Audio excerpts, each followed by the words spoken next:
lit up when he saw Isaac, but the smile faded as soon as he saw our expressions.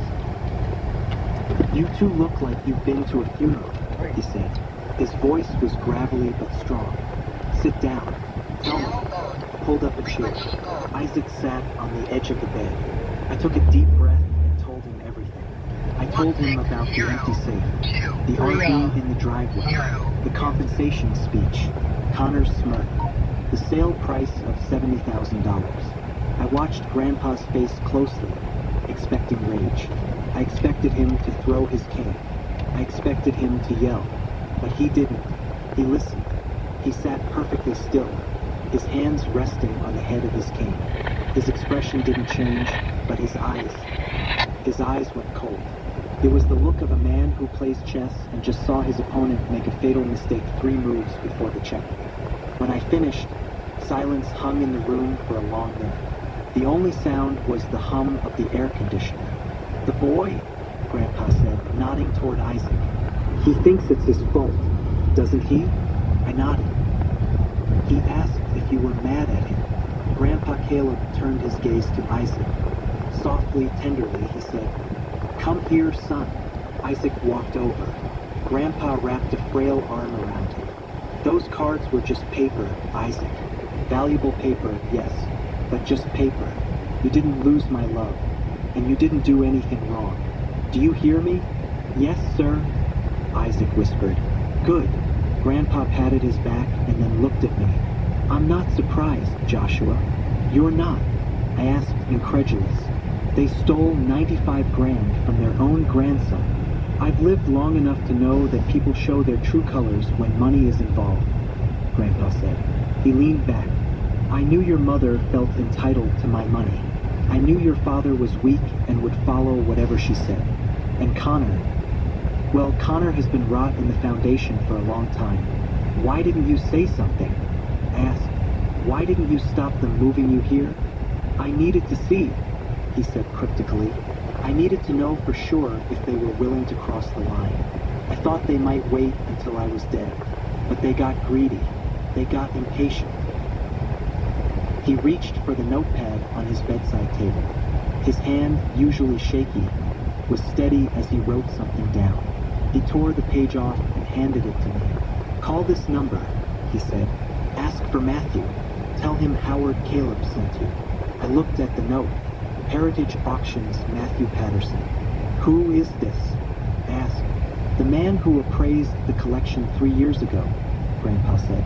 "And the man who holds the duplicate copy of the deed of gift I signed for Isaac." My eyes widened. "You kept a copy with the auction house?" "I didn't trust my safe," Grandpa said with a small, grim smile. "Not with your mother having a key to the house." He leaned forward, his voice dropping to a whisper. "Now listen to me, Joshua. This is the hard part. I need you to do exactly what I say." "Anything," I said. "I'll call the police right now." "No," Grandpa commanded. "No police. Not yet. If you call the police, it becomes a messy civil dispute. They'll claim I gave them verbal permission. It'll be he said, she said for years.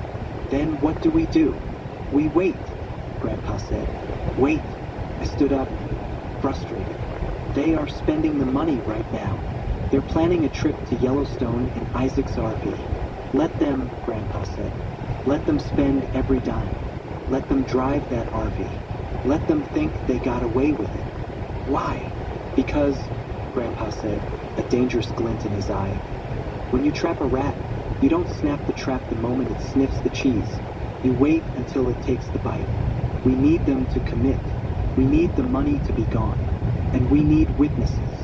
He looked at the calendar on his wall. "Your parents' 40th anniversary is in 6 weeks. Isn't it?"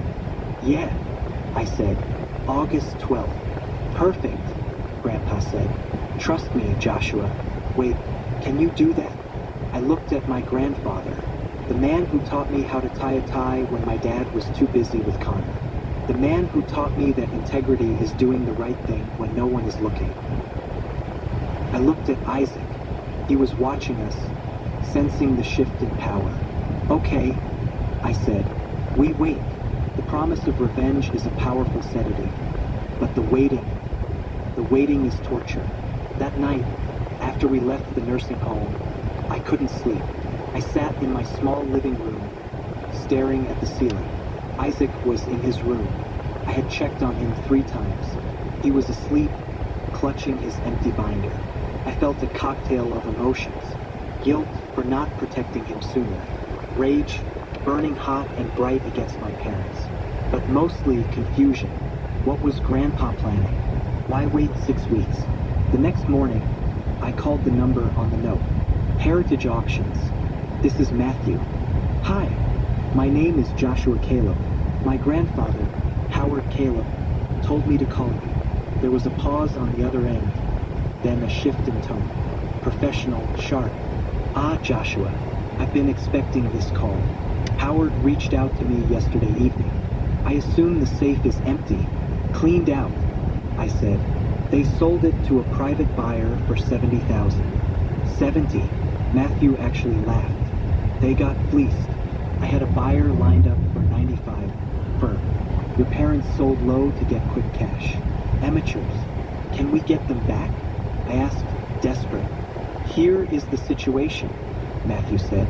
I have the notarized deed of gift in my vault. It is dated 2 years ago. It lists every single serial number of the graded cards. Legally, your parents sold stolen property. That transaction is void.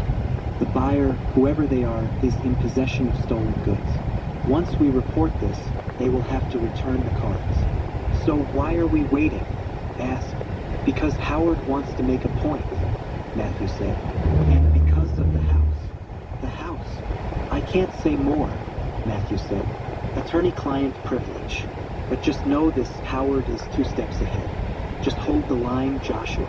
Let them dig the hole deeper. So began the longest 6 weeks of my life. I went to work. I crunched numbers. I filed tax returns. I acted normal.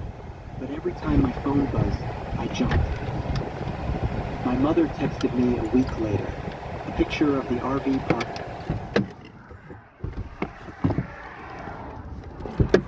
Just head in this time. Look at the cars. All right. Next pacing. All right. 100-mile-an-hour pacing.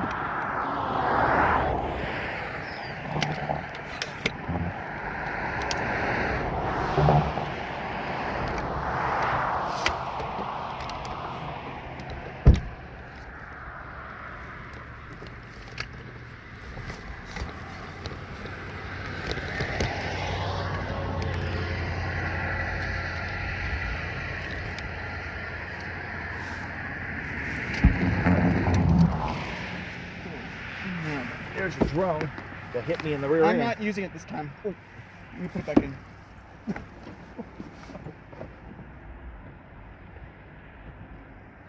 Now then, you gotta put the direction to the next spot. What do I do now?